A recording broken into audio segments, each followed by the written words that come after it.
Okay, hi guys. Good morning. I'm trying to figure out this live. I've never gone live before, and I've never gone live from my computer. So just bear with me. While we are waiting, how about you guys tell me where you all are from, what you are hoping to get from the webinar? Introduce yourself. My name is Shakira.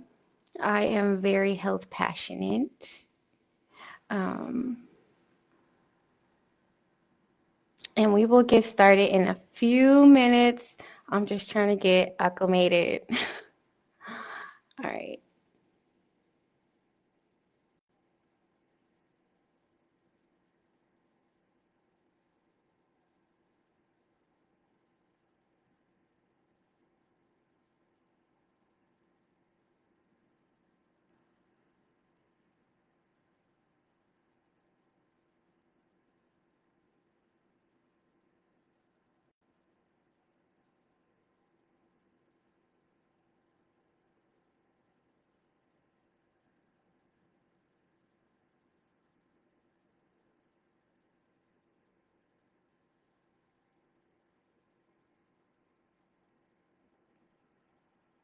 All right.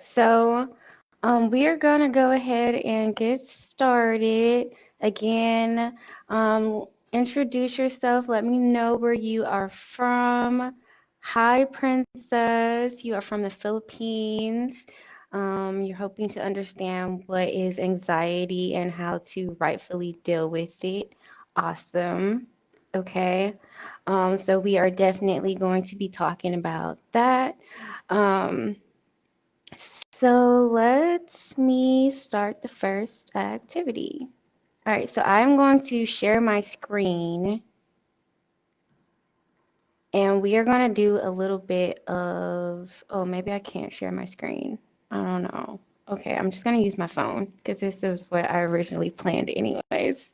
So, okay, hold on one second.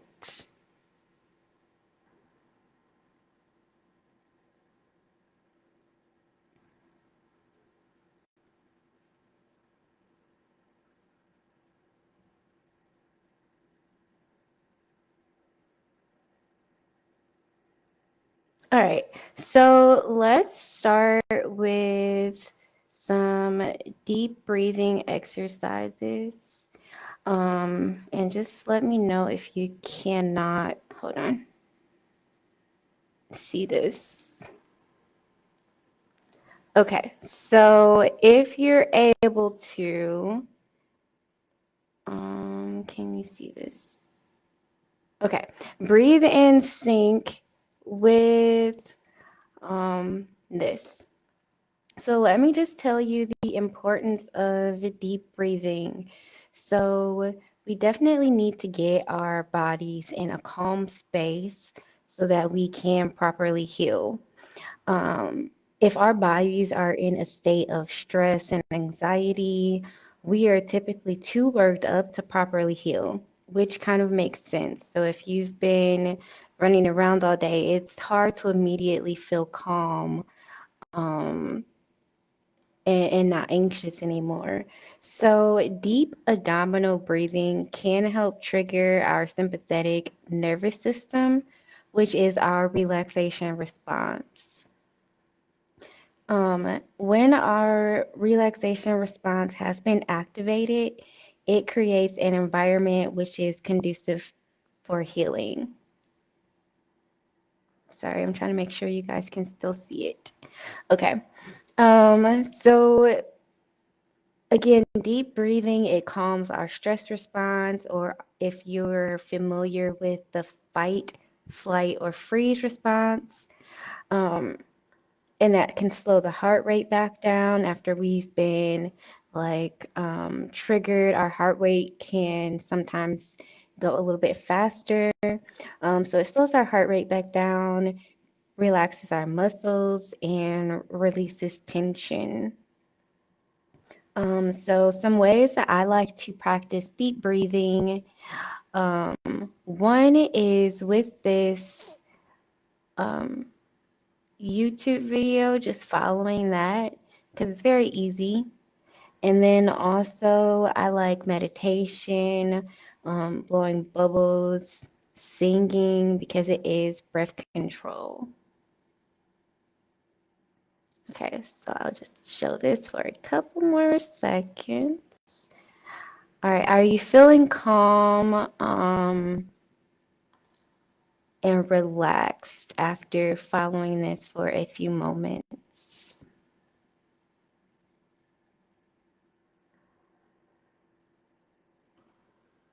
All right, and I do have my um, notes here, so I will be referring to them quite often. All right. Um, so now I am gonna go into the definition of anxiety. So, what would you define, or how would you define anxiety before I tell you?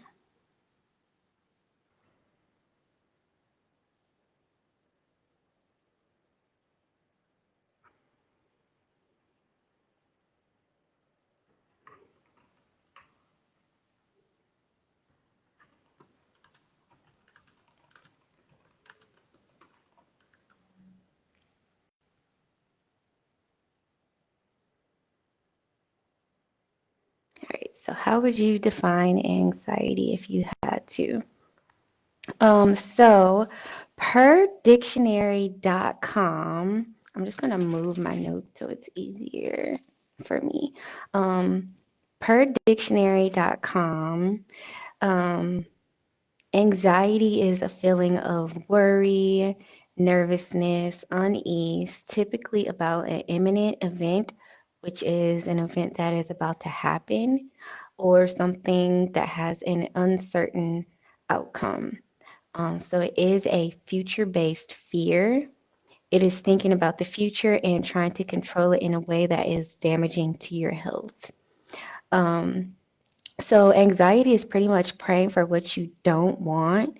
Um, Whatever it is that causes your anxiety, you can be so alert to it and focused on it as to, I guess, be on alert. So to these situations or to these people that you are literally looking for um, those situations. And when you're looking for it or you're fearing it, you are pretty much attracting that energy or that situation to yourself. It's easier for it to be realized when you are constantly looking for it, constantly thinking about it, or constantly fearing it. So, again, anxiety. A definition for anxiety is dwelling on what could happen or like the what ifs.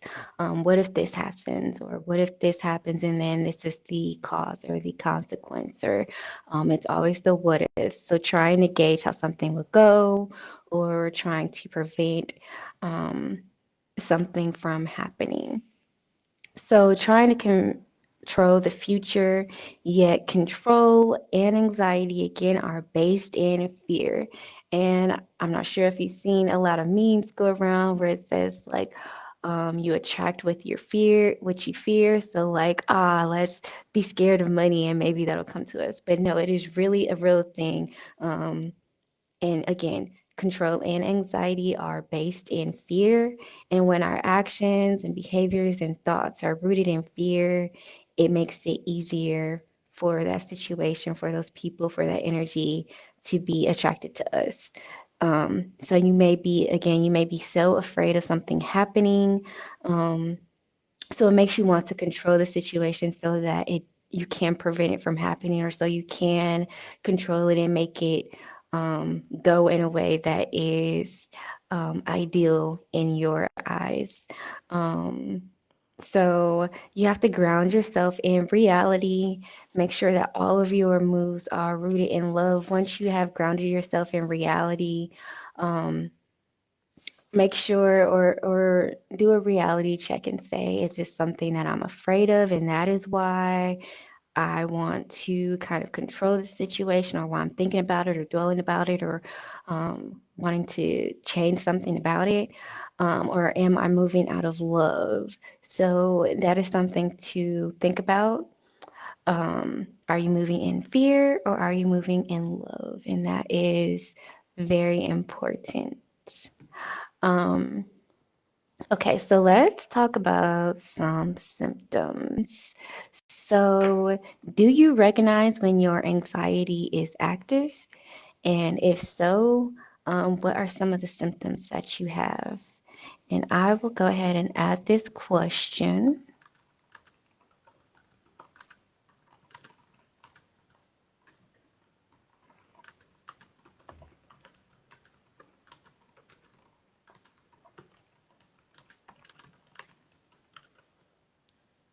All right, so I'm going to add that question and feel free to answer it. I think I added it.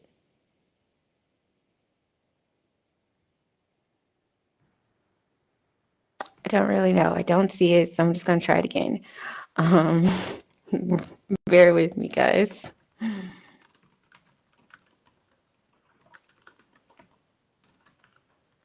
right. Um, so some common symptoms. Okay, now it's there.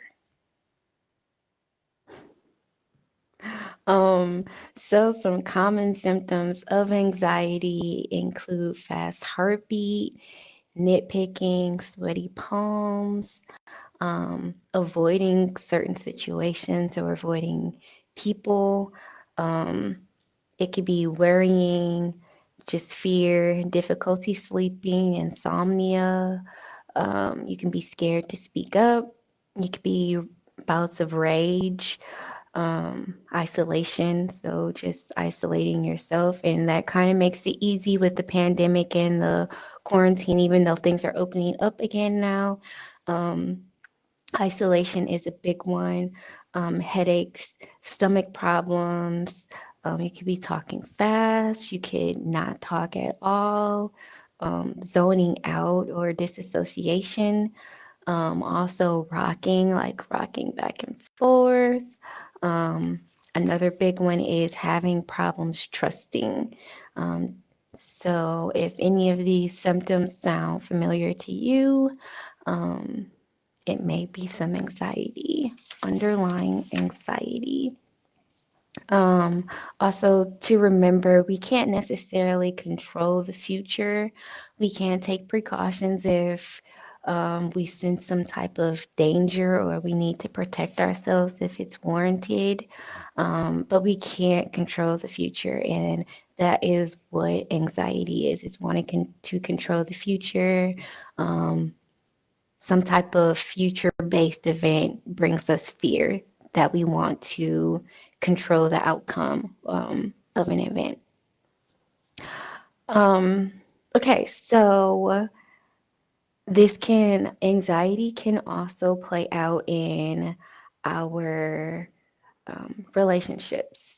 So I'm going to add another question. Let's see if it goes. Okay. Um, Well, actually, no, I'm not going to add a question. So again, this can play out in our relationships. So you might have anxious or avoidant tendencies. Um, when you have an anxious or avoidant attachment style, you can think highly of your partner, but you also may base a large part of your self-worth on how much attention, how much approval, or how much responsiveness you are getting from your partner.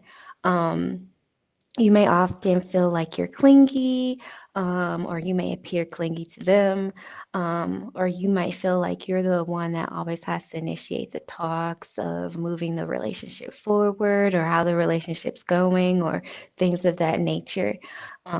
Also, if you feel any type of rejection, you're typically going to run to that source that rejected you if you have an anxious attachment style. So if you feel rejection again, you're going to run to them and you're going to try and be maybe like a people pleaser to try and get that connection back stable.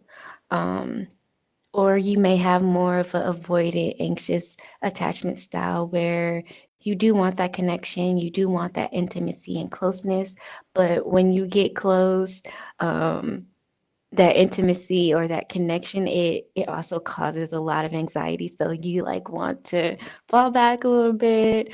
Um, so that is not so intense. Like it can bring a lot of intense feelings for you. So you may be prone to avoiding. Um, also, sometimes you may test your partner with tests of loyalty. So if you do have connection and intimacy, you may fear that it goes away. So you may do these type of loyalty or of love tests. So you might see if your partner cheats with a fake page that you made, or you might randomly check things to see if do things to see if they're going to come to your rescue or things of that nature. And because of these tests, your partner may shut down because they feel demoralized or they feel kind of helpless to the test that they are being presented.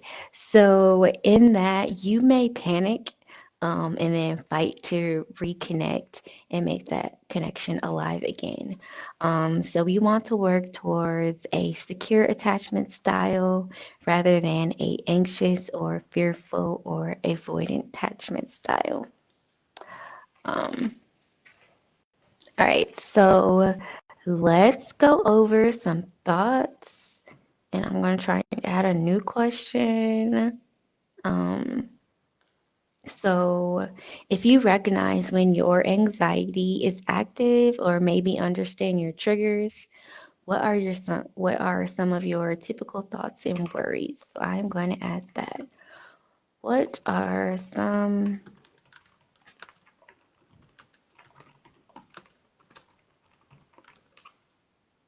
some of your typical thoughts and worries? So anxiety, the thoughts that come with anxiety are like a what if type of thoughts. So what if I'm late to work and they fire me? Or it's like an impending doom. I'm waiting on the other shoe to drop. What if I get close to this person and they betray me?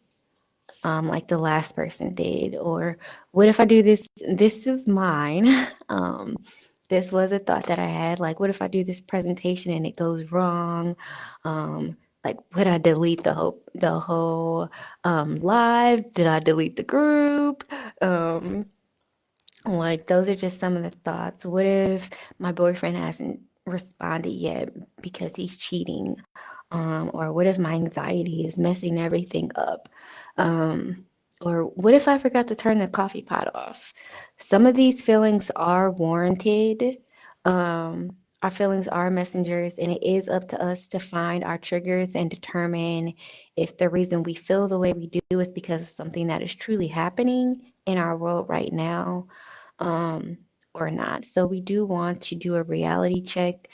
Is this based in reality? Is there anything that I can do right now to fix this or to take a step to make anything differently or make me feel better? Um, Again, some of these feelings are warranted. Our feelings, our anxiety, our depression.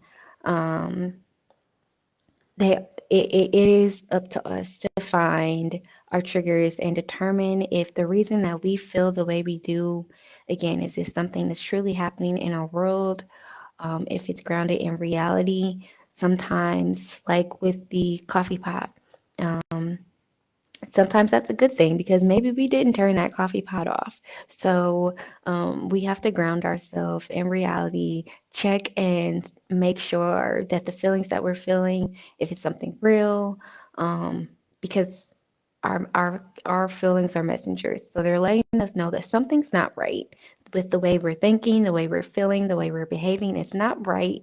It's not in peaceful homeostasis with the way our body should function. Um, so some other thoughts are like, what might happen, wondering what might happen, and wondering when the other shoe is going to drop. It's like that sense of impending doom. Something bad is going to happen in the future. Um, it could be needing support and not asking for it because it's like, what if I'm a burden to them? Or what if they're busy too? They have their own problems or something of that nature. Black and white thoughts, either ors, ultimatums. If not this, then this. So if they didn't do this, or if they did do this, then that means if my boyfriend hangs with or if my best friend hangs with someone else, then that means um, and if my boyfriend didn't text back, then this means, so thinking in that black and white or either or ultimatums, that is just written, has anxiety written all over it. So you want to make sure that you keep the lines of communication open, so that you can get through those thoughts and ground yourself back in reality, process your emotions in a healthy manner. Okay, so some physical effects.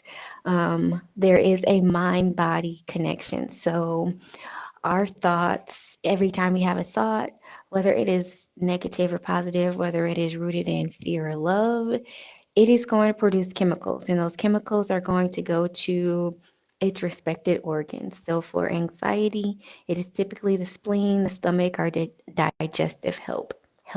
I'm sorry. Um, so you might have problems pooping. You might have constipation. You might have green poop. Sometimes when our poop goes through our intestines too fast from anxiety, it can turn out to be green. You could have IBS or weak muscles, bad breath. You might even crave sweets. So again, what we have to be mindful of what we're thinking because our thoughts do transfer. Their energy. Everything is energy. It transfers into our body, our physical body. Um, all right, so I'm going to add one more question. How do you manage your anxiety? What do you do to treat your anxiety or ground yourself? What do you do to manage your anxiety? So some good things to, I'm using my notes, sorry. So some good treatments, because anxiety is typically like distrust, um, things of that nature, or worry. You want to practice fairness, you want to practice openness, you want to practice trusting. Um, so, likely with anxiety, it is very hard to trust. So, some people may have adopted a trust no one type of stance. However, if you trust no one, you make it hard for others to trust you. So you want to be selective and not silent. Um, you want to search for people that you feel you can feel safe being vulnerable with. Make sure that you do reach out to others because there is support in that. So a good affirmation for trust. Um, you want to say people are here to love and support me, and eventually you will look or connect with people that you feel you can trust, that you feel safe with being vulnerable with, um, and that you can open up to. Um, Another good affirmation for anxiety is I love and approve of myself. I trust in the process of life. I am safe. Okay, so um, you want to be conscious. Also, you want to be conscious of who to go to for help. If your best friend is a worrywart or has bad anxiety, that may not be the best source to go to for help. Um, because their anxiety and their worries may just exacerbate yours.